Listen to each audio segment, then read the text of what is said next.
Je vous salue Marie. Pleine de grâce, le Seigneur est avec vous. Vous êtes bénie entre toutes les femmes, et Jésus, le fruit de vos entrailles, est béni. Sainte Marie, Mère de Dieu, priez pour nous pauvres pécheurs, maintenant et à l'heure de notre mort. Amen.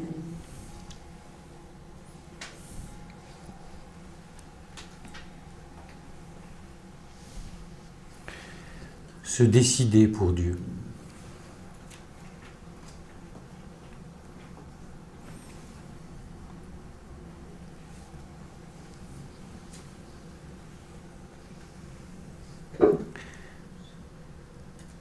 La présence d'un certain nombre de handicaps, je crois que vous les avez entendus comme moi,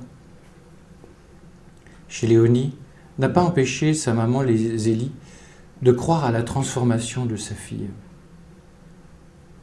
Zélie Martin dira peu avant de mourir, « Léonie aimera beaucoup le bon Dieu et sera agréable avec tous. » Comment Léonie a-t-il pu combler un tel grand écart qui existe entre l'appel de Dieu aux hauteurs vertigineuses de la sainteté, à la perfection de l'amour, alliée à ses très grandes pauvretés? Eh bien, par la confiance.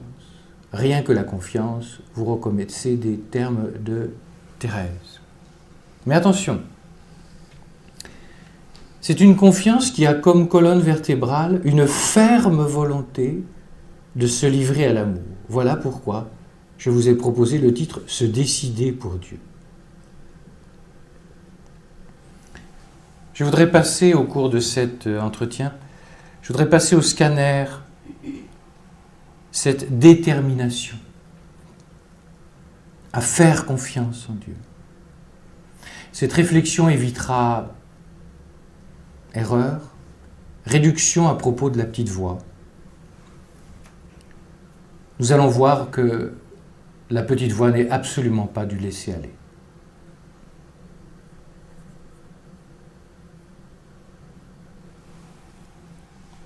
Et ça va nous rendre mûrs après pour les 3 grandes avenues qui viendront à partir de demain matin.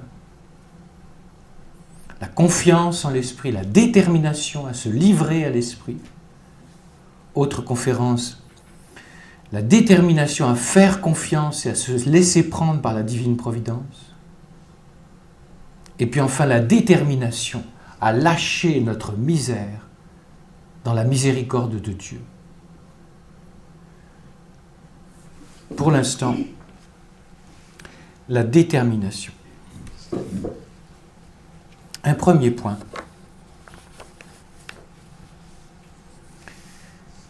Sous forme de parole, dis-moi ta détermination intérieure, je te dirai ta trajectoire spirituelle.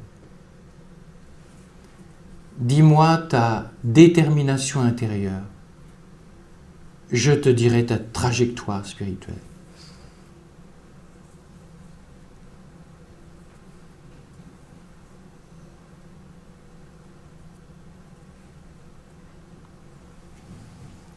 Je réarticule entre le faire et le laisser faire. Oui, la grâce de Dieu est première. Et elle sera toujours première. Et elle sera même toujours dernière.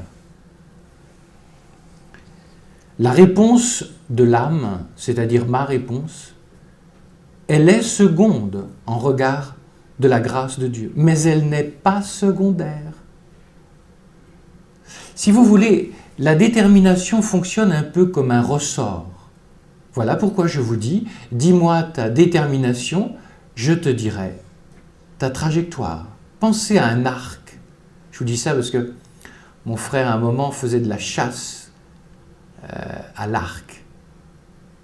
Et un jour, il me fait voir, il avait un arc à potence. Je vous décris en gros ce que c'est. Vous savez, vous avez joué aux arcs quand vous étiez petit, non? Bon, une file, un bout de bois. Alors, le truc à potence, c'est que vous avez une potence sur le... Et donc, c'est pour tirer très loin dans les bois. Et à un moment, vous tirez... Mais on ne va jamais y arriver. Et voilà, tout d'un coup, c'est enclenché. Et là, il avait un sanglier en matériel, en plastique dans le fond de son jardin. Alors j'ai tiré sur le sanglier. Il n'est pas mort. Mais voilà, notre âme a quelque chose d'un arc à potence. Et la détermination, c'est cette puissance. Alors vous inquiétez pas, vous n'allez pas tuer quelqu'un avec ça. Du moins, vous allez tuer le vieil homme en vous. Mais surtout, la flèche va atteindre le cœur de Dieu. C'est ça qui est important, ce que vous désirez. Je le disais, la réponse de l'homme est seconde, mais elle n'est pas secondaire, insignifiante. On ne peut pas subir la vie spirituelle. On va devoir s'y investir. Et c'est là qu'entre en jeu, la détermination.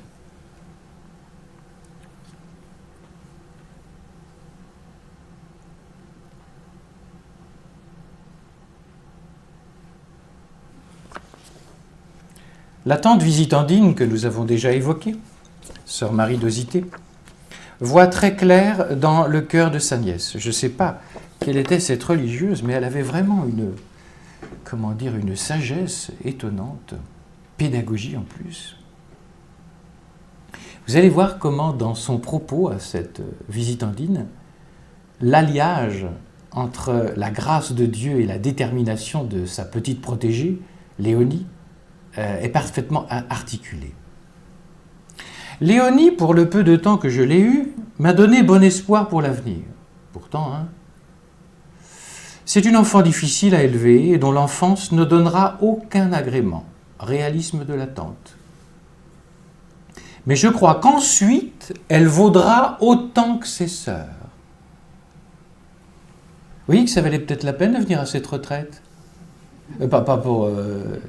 Mais je veux dire, pour découvrir ce visage, parce qu'il y a quelque chose de prophétique dans ce que dit cette... Si, elle est béatifiée. Vous vous rendez compte? C'est-à-dire que ça s'est réalisé. Ensuite, elle vaudra autant que ses sœurs. Pourtant, c'était mal barré. Pour être plus poli, mal parti. Je lui trouve, écoutez ça, une force de caractère admirable. Vous avez donc là la détermination. Quand cette petite aura la raison et qu'elle verra son devoir, rien ne l'arrêtera. Les difficultés les plus grandes qu'elles soient ne seront rien pour elle. Elle brisera tous les obstacles qui ne lui manqueront pas dans son chemin, car elle est bâtie pour cela. Intéressant. Vous ne trouvez pas, ça démocratise l'affaire, mais ça veut dire quoi? Mais les cabossés parmi vous, mais ils peuvent avoir... vous n'êtes pas condamnés à une trajectoire de minable. Avec Léonie, vous découvrez que vous pouvez aller plus loin même que vos sœurs, qui sont sur le papier mieux bâties, mieux construites que vous. Elle ajoute: elle brisera tous les obstacles qui ne lui manqueront pas dans ce chemin, car elle est bâtie pour cela. Enfin, c'est une nature forte et généreuse. J'aime bien la réflexion de la sœur, tout à fait à mon goût. Mais, vous voyez l'articulation, mais si la grâce de Dieu n'était pas là, qu'est-ce que ce serait? Qu'est-ce qu'elle voit clair, cette tante visitandine?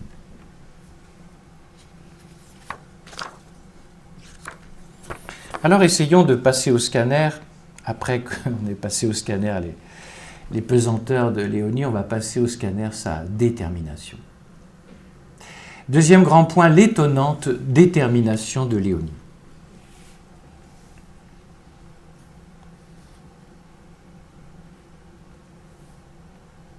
J'ai dû vous le dire, mes sœurs. Je vous le redis parce que c'est tout à fait indiqué avec ce point qu'on développe. Voilà, moi je ne suis pas très fut-fut, mais enfin bon, ce que je vois dans les retraites, on voit des constantes. Hein. À la fois, il y a autant d'âmes qu'il y a de personnes.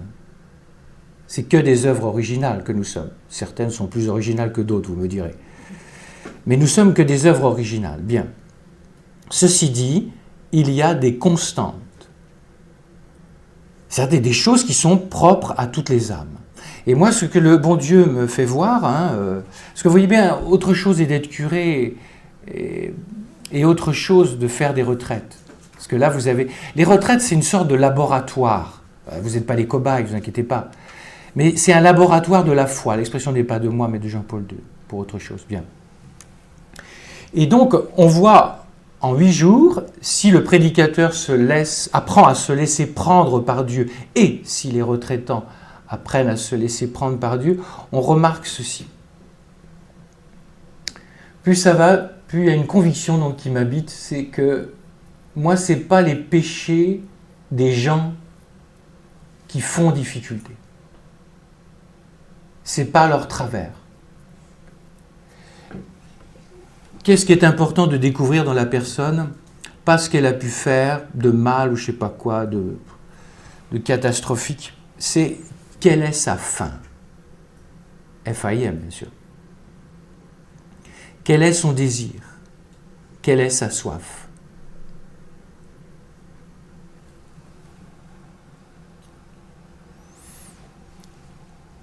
Vous ne pouvez pas savoir qui c'est? J'ai eu la grâce d'accompagner un prêtre en fin de vie, âge très avancé. Il a mené une grosse vie de remplan-plan avec beaucoup de péchés graves. Et puis il a dû être touché par un livre. Quelle humilité, moi qui avais l'âge d'être son fils. Il m'appelle, tu voudrais me préparer? Il a fait une confession générale, quelle humilité. Bien, il était lavé déjà, c'était merveilleux. Mais c'est surtout la fin de sa vie. Sa famille ne l'a pas reconnu. Il était rigolo comme ça, mais au fond de lui-même, c'était un inquiet. Et là, quels que soient les péchés, c'est là que j'ai mesuré ça. Il y avait chez lui un grand désir. Chez lui, la présence de la Sainte Vierge, malgré tout ce qu'il a pu faire, a été très importante. Je me trouvais dans un pays étranger quand je l'ai eu la dernière fois au téléphone et le soir, il mourait. Et donc, il a eu un cancer et j'ai dit, bon, on va prier pour que tu sois guéri. Il faut que tu vives quelque chose avec Dieu avant de partir. Il faut que tu vives quelque chose. Par contre, je te demande, voilà. Dieu t'attend. Hein. On rigole plus là. Hein. Dieu t'attend. Il faut que tu célèbres ta messe tous les jours. C'est pas je me sens pas bien. On célèbre la messe tous les jours jusqu'à ce que tu sois épuisé. Et là, tu la célébreras pas, mais tu la célébreras sur ton lit en offrande. Et puis j'avais remarqué la présence de la Sainte Vierge dans cette âme. Vous voyez, pas défigurée par le péché, tellement embellie par la grâce, quel que soit ce qu'il a pu faire. Et sur la fin, lui qui était très très inquiet, comme j'ai vu que la maladie, ça précipitait assez rapidement, je lui ai dit, écoute, je vais te dire un truc. Tu dis à la Sainte Vierge, c'est comme tu veux, c'est quand tu veux. Et il a pris ça très au sérieux.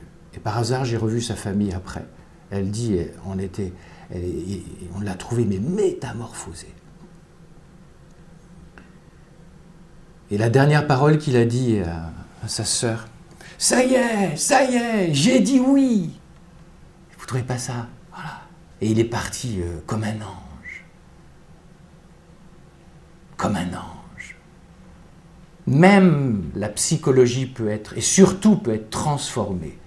Et vous voyez, chez cet être, je donne cet exemple-là pour vous dire que ce n'est pas le péché qui fait problème, c'est la faim.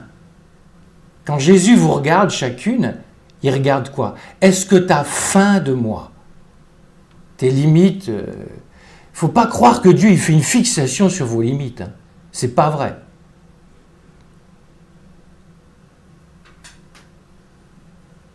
Rappelez-vous la Samaritaine. Donne-moi à boire. Si tu savais le don de Dieu, tout est là. Tout est là, mes sœurs. et la détermination à se livrer, à changer. Moi, je suis admiratif de ce... Et là, j'ai touché ce que c'est que, voilà, les péchés s'évanouissent et sont, comme, entre guillemets, rattrapés par cet acte, réparés par cet acte d'offrande sur les dernières semaines d'une vie.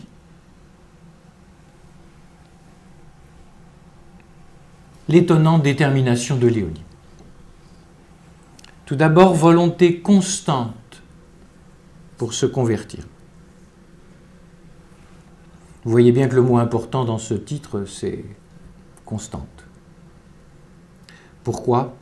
Parce que nous avons beaucoup dans le monde des hommes d'un moment. Vous vous rappelez l'Évangile ? Avec la semence sur les terres. C'est l'homme d'un moment. La graine ne pourra pas prendre racine parce qu'il n'y a pas beaucoup de terre. Si vous voulez une application très simple, ça zappe. On a beaucoup de psychologie zapping, même chez les consacrés. La preuve, je mangeais avec un évêque il y a quelque temps qui me disait il y a quand même pas mal de jeunes prêtres qui quittent parce que ça zappe. Voilà. Ils sont très victimes de leurs émotions, de ce qu'ils ressentent. Et comme les émotions, tu es entouré de monde un jour d'ordination, voilà, puis tu es adulé, après il faudra rentrer dans le quotidien. C'est pour ça que je me méfie de tous ces trucs, ces fiestas qu'on fait autour des jeunes prêtres. Voilà. Après, il y a des lendemains qui déchantent parfois. Et donc on zappe beaucoup. Aujourd'hui, la grande vertu à demander, c'est la persévérance. Parce que justement, nous sommes dans une société du zapping. Et donc, nous sommes particulièrement aveugles sur nous-mêmes et souvent bien ignorants des choses de Dieu. Nous pensons qu'il nous suffit d'un claquement de doigts pour que Dieu nous prenne. Il faudra beaucoup de claquements de doigts. Il faudra mener une guerre contre tout ce qui est contraire à lui en nous-mêmes. Et c'est un fléchissement. Ce n'est pas possible sans une sérieuse résolution. Je prends la ferme résolution. Enfant, ce désir de Dieu est déjà très enraciné en Léonie. Comme en témoigne cette parole adressée à sa tante religieuse. Ma chère tante, quand vous serez au ciel, demandez au bon Dieu, s'il vous plaît, qu'il me fasse la grâce de me convertir. Elle est dans son enfance, et c'est un peu turbulent, c'est moins qu'on puisse dire. Des années après, nous sommes à son 4e essai de religieuse, ce souci est toujours présent. Écoutez-la, même détermination, pas du tout éteinte. Elle n'est pas dans le zapping, la Léonie. Ma vie religieuse est donc commencée. Hier, je suis entré au noviciat d'un pied ferme, résolu de marcher coûte que coûte dans le droit chemin. Deuxième note, caractéristique, facette de l'étonnante détermination de Léonie, désir persévérant d'être religieuse.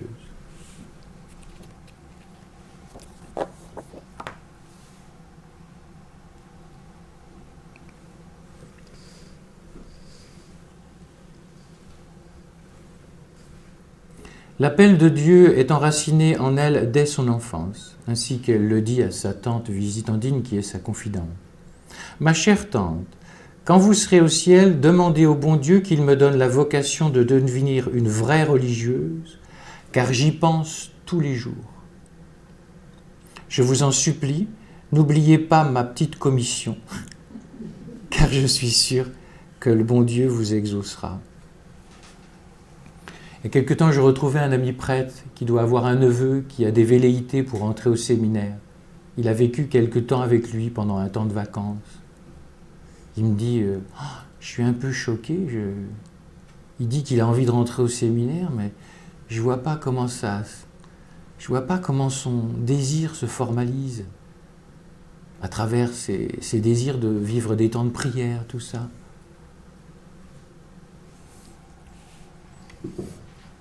Aujourd'hui, dans les communautés religieuses, on veut remplir des cases. Donc on prend un peu n'importe qui, sous prétexte de compassion et de miséricorde.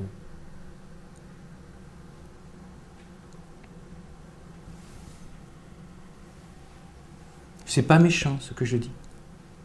C'est qu'après, ça fait des choses difficiles. Moi, je préfère un petit cabossé qui a vraiment faim qu'un type pas cabossé qui n'a pas trop faim. Vous ne trouvez pas que ça démocratise un peu les choses?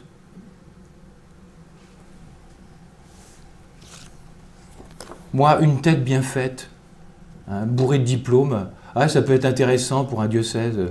Oui, d'accord. A-t-il faim d'être saint prêtre? S'il n'a pas faim de ça, faut pas.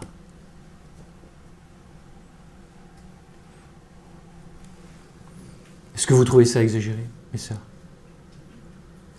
C'est la même chose pour la vie religieuse.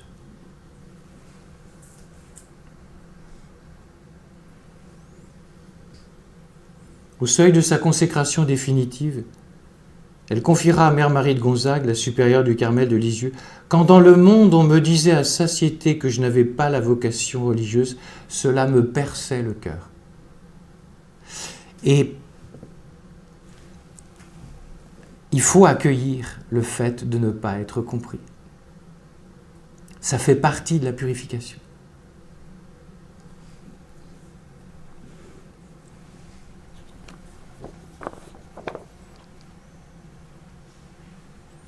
Troisième caractéristique de sa détermination, décision ferme de devenir sainte.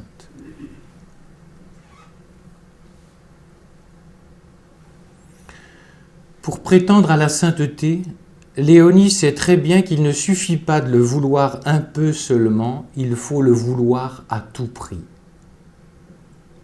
Je veux à tout prix devenir une sainte, suivant mon extrême petitesse et vileté. Grand écart. Dans un autre courrier adressé à l'oncle Guérin, « L'autre jour, mon cher oncle, j'étais toute pénétrée des vertus de ma sainte tante Visitandine.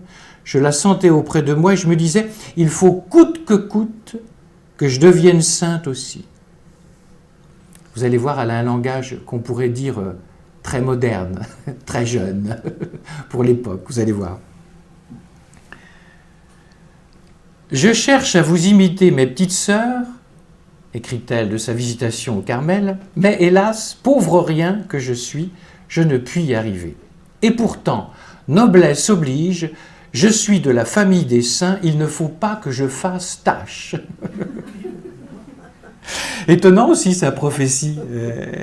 C'est pas que papa et maman vont être déclarées saintes. Léonie enseigne que dans la voie d'enfance, qui n'est autre qu'un chemin de sainteté, il n'y a pas de place pour l'entre-deux. Je vous assure, dit-elle à ses sœurs, que je ne me donnerai pas à Jésus à moitié, tout ou rien.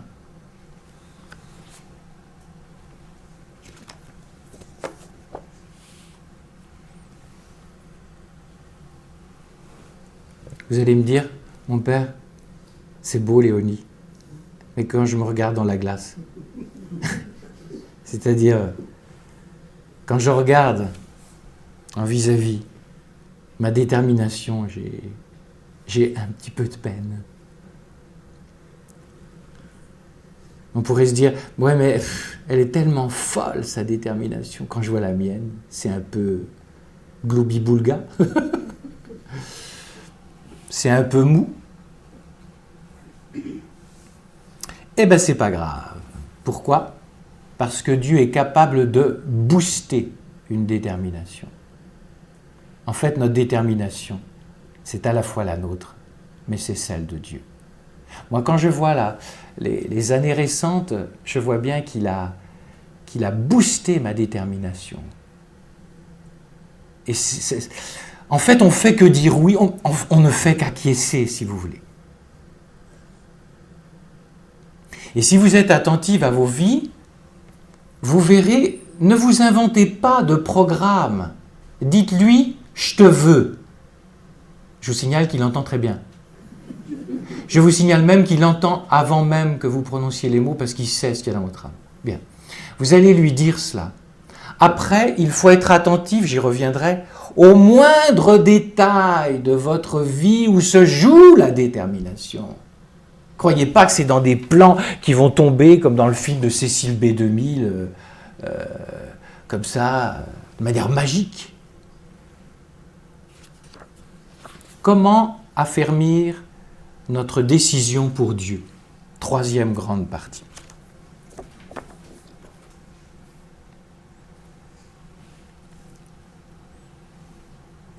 Donc je vous propose une chose, mes sœurs. Partez d'où vous êtes. Vous avez entendu Léonie, vous savez qu'elle est très cabossée, mais vous voyez qu'il y a un point sur lequel vous pouvez être cabossé aussi, mais vous vous sentez en déficit, c'est la détermination. Eh bien, vous accueillez. Mon père, je ne sais même pas si j'ai envie. Eh bien, vous accueillez, je ne sais pas si j'ai envie. On part avec ça, c'est le réel. Bon. Mais, sur ce, je ne sais pas si j'ai envie. Est-ce que vous avez quand même un peu envie? Première note. Demandez le désir du désir s'il n'y a pas de désir. C'est possible ça, non? Les apôtres, ils font ça. Augmente en nous la foi. Seigneur, nous croyons, augmente en nous la foi. Voilà. Traduisez avec le désir. Je crois que j'ai un peu faim de toi, mais augmente la faim, ma faim de toi. C'est dans Luc 17, 5. Seigneur, augmente en moi la ferme décision à me livrer à toi. Il est très sensible à cette prière. Vous savez pourquoi? Parce que c'est une prière qui le touche. Parce que ça a à voir avec lui. Curieusement, pas avec toi, puisque c'est une décision à se livrer à lui.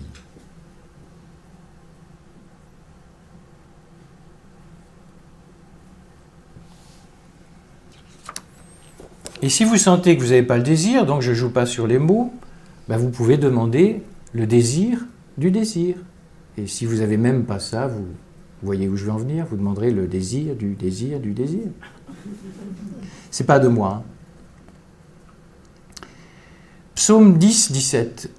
Le désir des humbles, tu l'écoutes, Yahvé, tu affermis leur cœur, tu tends l'oreille.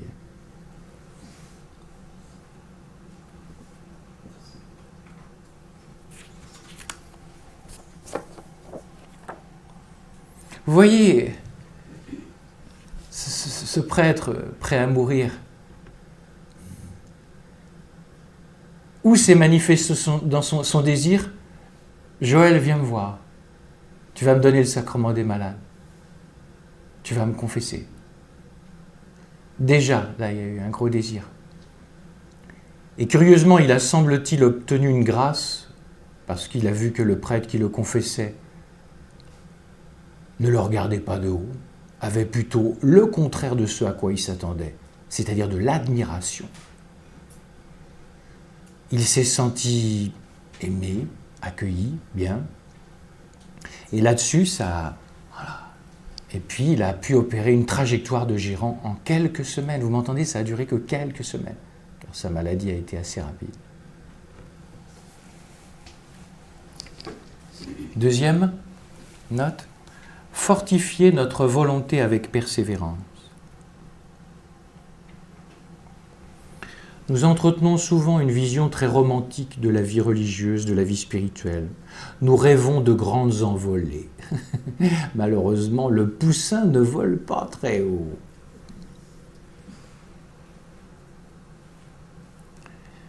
Sachons-le, le Père Marie-Eugène le dit, nous avançons par des riens successifs. Et nous voulons des grands tout de suite. C'est un petit peu différent. Léonie. Y a-t-il une manière plus aimable et plus gracieuse de pratiquer les 1000 vertus que l'on rencontre dans une seule journée, car la vie n'est qu'un tissu de sacrifices?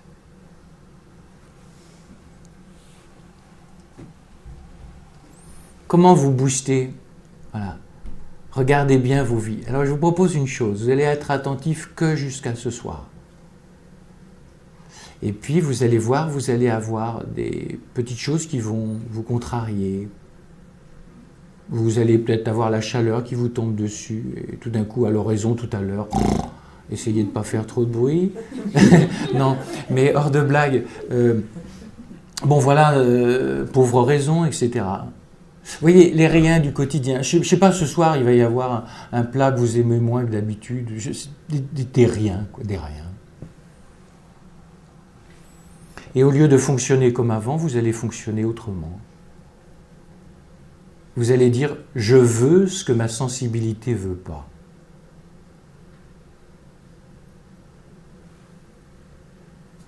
Vous allez avoir des limites en vous-même. « Je veux ce qui ne me plaît pas en moi ».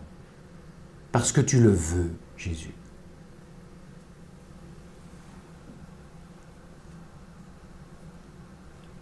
Nous écoutons le midi de la belle musique. Chez vous aussi, dans l'autre EFEC? Ça va?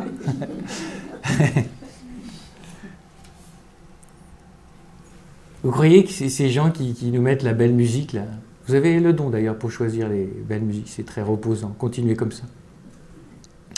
Vous croyez que ces gens-là, ils ont su jouer du violon, comme on a entendu ces jours-ci, comme ça? Il faut faire des foultitudes de gammes.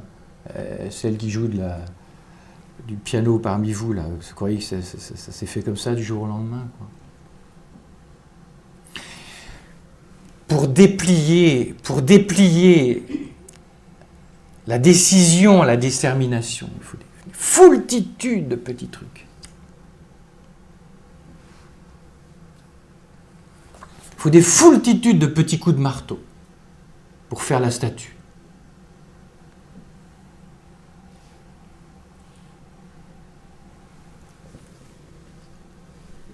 Déjà en son temps, saint Paul voulait éviter aux nouveaux chrétiens de se méprendre. Parce que ça devait être assez chaud, hein,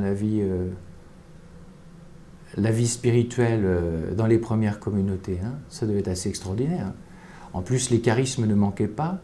Donc la tentation est de s'arrêter au sensible, au surnaturel.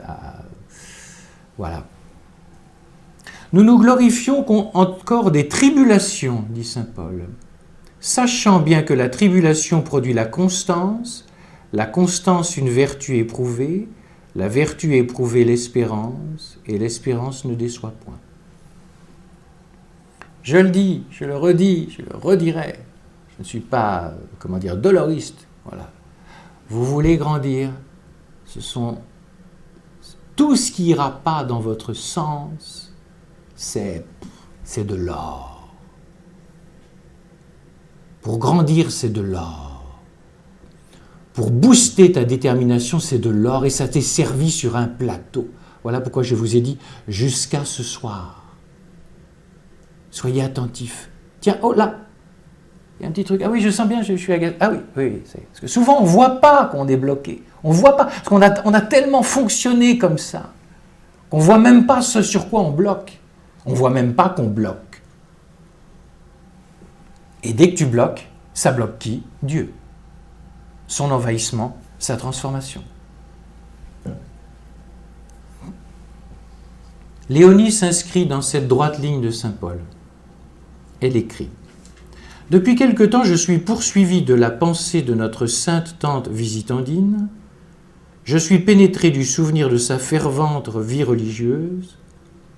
Et comme je suis la même règle, je lui demande de m'aider par une fidélité constante et généreuse qui me fait si souvent défaut. »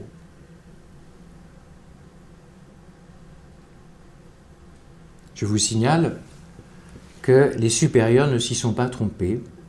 C'est cette détermination résolue qui a impressionné. J'ai envie de dire, qui a fait dépasser le regard des supérieurs sur le terreau qui était pas très disposé à la vie religieuse. C'est la détermination à l'intérieur de cette pauvreté qui a valu à Léonie d'être admise au couvent. Et elles ont bien fait.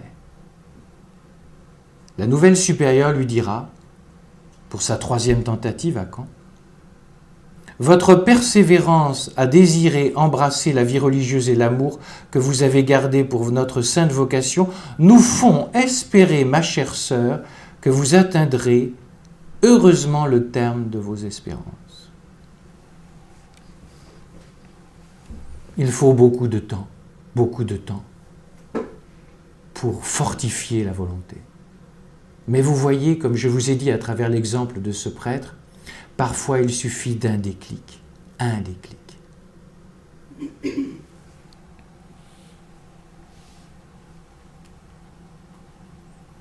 Il faut aussi beaucoup d'humilité, parce que dans l'ordre de la détermination, on va être très généreux pendant 15 jours, et puis après raplapla pendant 3 semaines, et on va se remettre en selle, etc., etc.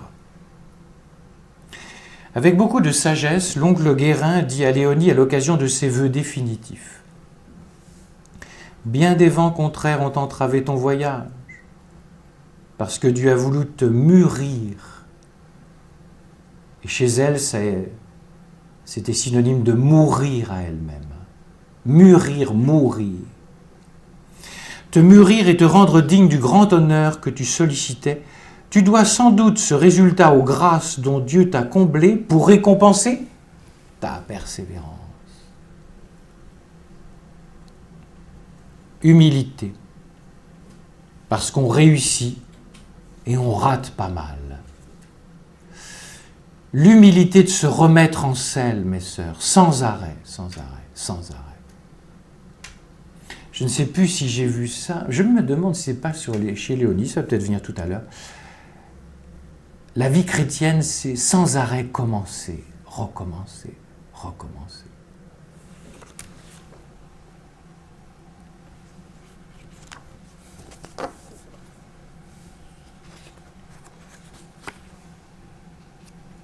Troisièmement, après fortifier notre volonté avec persévérance, ça va, je suis dans les clous pour ce qui est des titres. Parce qu'il y en a qui aiment bien noter petit a, petit b, je suis un peu comme ça moi aussi, je peux le comprendre. Pratiquer des renoncements volontaires. Il y en a aussi parmi vous qui aiment les petit a, petit b? Pourquoi la supérieure générale se voile la face? Il est en train d'esclaffer de rire. Ah là là. Ça aide, vous savez, les petits a, petit b en même temps. Ça donne de la clarté. Bien. Pratiquer des renoncements volontaires. Elles sont extrêmement rares, les âmes qui sont livrées un jour d'ordination et un jour de consécration religieuse. Il faut être clair. Ce n'est pas du tout une vision pessimiste. C'est le père Marie-Eugène qui le dit. Je ne sais plus la page, mais comme le passage m'avait marqué, je crois que c'est la note 320, mais de je ne sais plus quelle page. Enfin, moi j'ai mis ça dans un livre. Elle dit, ils sont très très rares. En fait, je vais vous dire, pour ce qui est de l'ordination qui me concerne un peu, mais transposée pour votre consécration, je crois qu'un jeune qui est ordonné, il est, le jour de son ordination, il est ordonné en vue d'être ordonné. Je m'explique. Il est effectivement ordonné. Il est devenu prêtre. Mais je crois qu'il faudra qu'il le devienne. Il est ordonné ontologiquement. Il devient un autre Christ. On est d'accord. Mais il faudra qu'il ait toute une vie pour correspondre à la grâce qui lui est donnée. Je ne me fais pas de bile. Je ne soupçonne pas votre sincérité le jour de votre consécration définitive. Mais autre chose est la sincérité et autre chose la vérité du don. Et il faut bien toute une vie pour que Jésus, avec son divin ciseau, vienne couper les attachements successifs à des riens. En gros, les attachements à soi. Écoutez Jean de la Croix. Attention, quand on passe attachement, on pense gros attachement, un peu, je sais pas quoi, un peu grossier, et tout ça. Non, non, non, non. C'est des attachements à la volonté propre, des attachements à un job, des attachements à de l'avoir, des attachements à l'image de marque, à ce qu'on pense de moi, tout ce que vous voulez. Qu'importe que l'oiseau soit retenu par un fil léger ou une corde, dit Jean de la Croix. Le fil qui le retient a beau être léger, l'oiseau y est resté attaché, comme à la corde, et tant qu'il ne l'aura pas rompu, il ne pourra voler. ces pesanteurs, ces petits fils qui retiennent l'oiseau que je suis. Ça peut être une grosse chaîne, ça peut être un fil de nylon apparemment pas visible, très fin. Désolé, grosse chaîne ou petit fil de nylon. T'es fait pour voler, tu peux pas voler.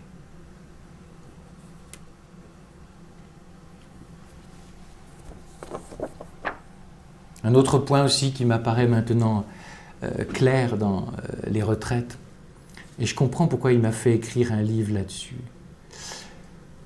Il y a énormément à travailler sur les détachements, énormément. Et quand je dis détachement, je ne parle pas d'attachement grossier, malsain, tout ce que vous voulez. Les plus terribles sont cachés à nos yeux, c'est les attachements à la volonté propre, attachement à la réputation, attachement à l'organisation d'une vie réglée pour Dieu, mais dans laquelle Dieu a très peu de place pour organiser, parce que c'est moi qui manage tout,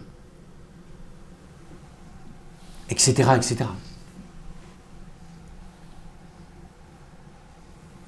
Il y a donc, mes sœurs, je vais utiliser un gros mot, non pas impoli, mais presque devenu un gros mot à l'intérieur des communautés religieuses et de l'Église, tellement il n'est plus utilisé, l'ascèse. Et là, vous avez le malaise actuel à parler de l'ascèse et de la mortification. Au séminaire, on n'a jamais eu ce mot. D'abord, je ne vais pas incriminer qui que ce soit, c'est trop facile. Les aurais-je entendus. Donc, je ne suis pas plus fin qu'eux. Mais ceci dit, et attention, les choses, à mon avis, n'ont pas beaucoup évolué à ce que je sens encore aujourd'hui. Donc, ne vous étonnez pas. Ne vous étonnez pas de la crise de l'Église. Les scandales vont aller en augmentant tant qu'on ne prendra pas le truc à la racine. Les fameux risques zéro que j'entends de certains prélats, vous comprenez, tant qu'il n'y aura pas d'ascèse sur Internet, voilà. Et qu'on n'en parlera pas parce que ça fait désordre, parce que soi-disant Internet c'est un don de Dieu, bien sûr, mais c'est aussi une invention du diable. Mais ça, quand est-ce qu'on aura la liberté de le dire dans l'Église? Quand ça arrivera, peut-être que ce sera le signe que les choses bougeront. Car je vous signale que l'addiction à Internet, à la pornographie, est une catastrophe. Et je parle du milieu des consacrés. Ce n'est pas moi qui le dis, c'est le cardinal Schönborn.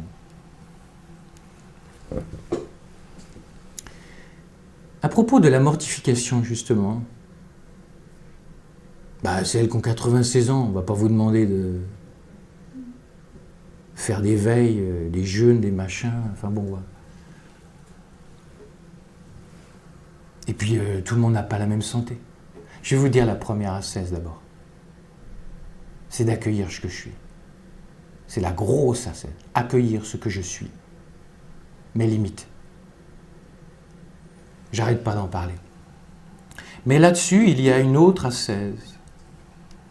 Et notre amie Léonie, vous voyez bien, elle ne pouvait pas pratiquer des grandes mortifications, elle n'a pas la santé. Est-ce que ça veut dire qu'elle n'a rien fait? Non. Et Thérèse n'a pas la santé non plus. Et Léonie a eu en main. Elle a eu en main, quoi? L'histoire d'une âme.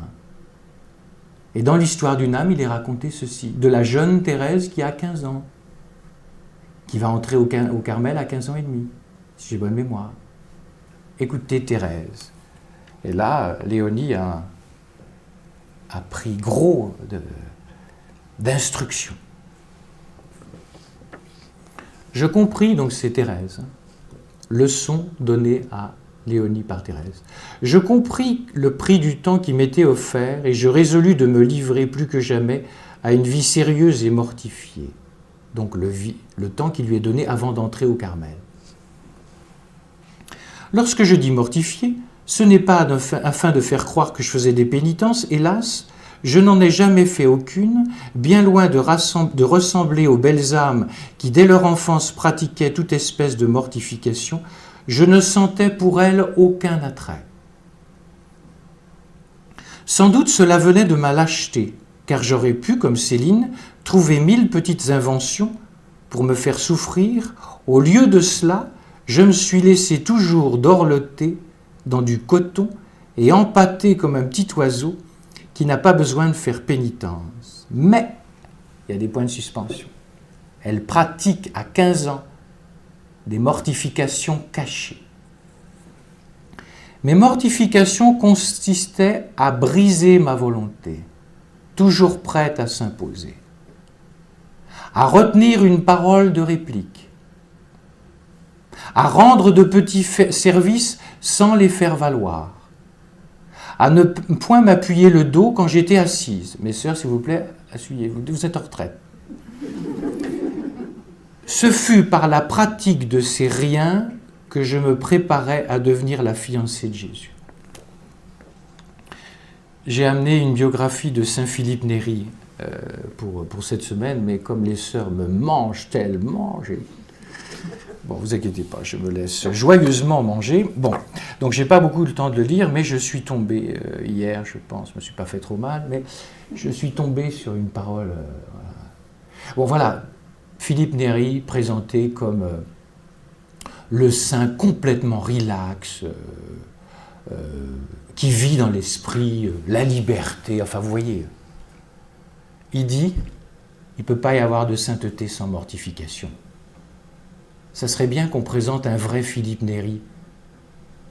Non pas du genre, ouais, toutes ces mortifications, c'est pour le Moyen-Âge. Mais, il ajoutait, c'est l'ascèse de la volonté propre qui est très importante. Car on peut trouver de l'orgueil dans l'ascèse corporelle, tandis que dans l'ascèse spirituelle, c'est plus difficile. Mais j'ai envie de dire, ça serait peut-être bien, même si c'est mélangé d'orgueil, de retrouver l'ascèse corporelle, selon les capacités de chacun. Si on a un vrai désir de Dieu, et que supposons qu'il y a soi-disant de l'orgueil toujours dans l'ascèse corporelle, Jésus, il n'est pas manchot, il te le montrera. Moi, je vous donne un truc que j'ai découvert. Il faut apprendre à recevoir son ascèse de Dieu et de lui dire « Qu'est-ce que tu veux que je fasse pour toi ?» Rappelez-vous, c'est Jésus qui dit ça aux malades. « Qu'est-ce que tu veux que je fasse pour toi ?» Et là, vous allez renverser la vapeur. « Qu'est-ce que tu veux, Jésus, que je fasse pour toi ?» Et puis vous serez attentif car il parle. Et puis vous ne mettrez jamais la barre très haute. Il commencera par des tout petits riens. Et puis vous obéirez. Puis si vous obéissez, que si c'est de Dieu, vous aurez des joies profondes. Les joies profondes de correspondre aux inspirations de Dieu. Je vous le dis, ce n'est pas vos fonctions, vos missions et vos obédiences qui rendent profondément heureuses. Ce qui rend heureux, c'est Dieu dans une âme. Car de toute façon, dans vos missions, vos travaux, vos obédiences, vous aurez des déceptions, tandis que du côté de Dieu, il n'y a jamais de déception. La vie dans l'esprit est l'autre nom de la joie.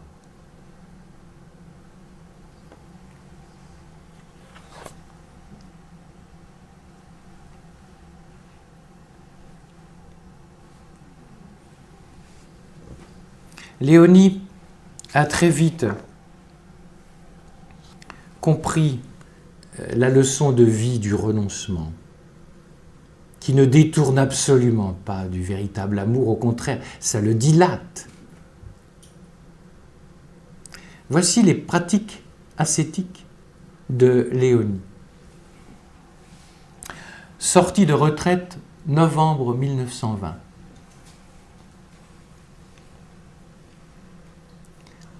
En gardant rigoureusement la modestie des yeux, je ne serai plus tenté de m'occuper de ce qui ne me regarde pas, et par contre cette mortification continuelle qui me tiendra parfaitement uni avec notre Seigneur, me rendant douce et humble de cœur comme lui, je ne serai plus porté à juger défavorablement le cher prochain. Puisque je ne veux plus rien voir, ni me mêler de quoi que ce soit, mais m'appliquer uniquement à plaire à mon bien-aimé. Dans les vies communautaires, on se mêle trop de l'autre. C'est ainsi que ma vie sera toute cachée en Dieu avec Jésus-Christ, et que, comme ma Thérèse Chéru, ma sainte idéale, je pourrais dire « Depuis que je ne me recherche jamais, je mène la vie la plus heureuse qu'on puisse voir. » Vous avez entendu la finale? La 16, c'est pour dilater la joie, c'est pas pour l'étouffer. La joie est extrêmement liée à la capacité d'aimer, à libérer ses puissances d'aimer. Et pour cela, nous avons besoin d'innombrables purifications et détachements.